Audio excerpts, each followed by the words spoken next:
مریضی خطرناک و غیر قابل باور فرزان اناس در دبی و خواهش وی از تمامی دوزاران و طرفدارانش.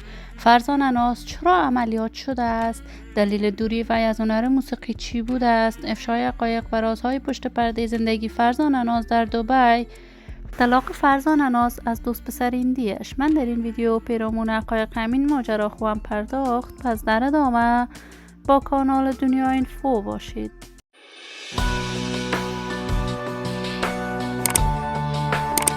سلام سلامتی نثار هر یک از شما همراهان خوب کانال دنیا اینفو.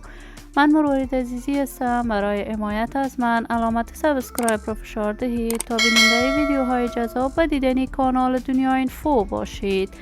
فرزان اناس هنرمند جوان، یکی از چهره‌های مشهور و شناخته شده در هنر موسیقی افغانستان، شهرت و محبوبیت خاصی داشت. وی از سن نوجوانی دوست داشت در سینمای افغانستان را پیدا کند، اما نتوانست در سینما موفق گردد.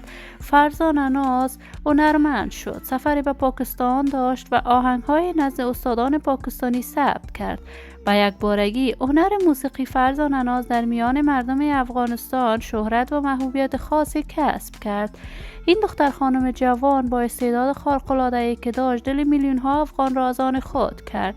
اما فرزان اناس بعد از آن که به کشور دبی و هندوستان سفرهایی داشت، کاملا از راه هنر موسیقی به دور شد و به کارهای غیره پرداخت. فرزان اناس اکنون در دبی زندگی می کند و همواره مصروف صفحات مجازیش بوده است.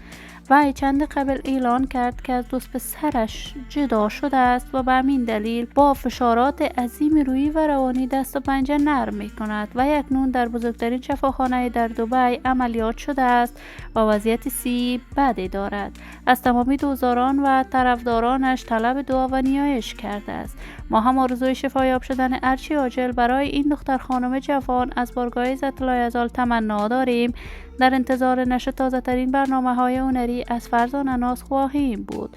دوستان نهایت ارجمند کانال دنیا اینفو، شما هم نظریاتتان را در بخش کامنت با من شریک بسازید.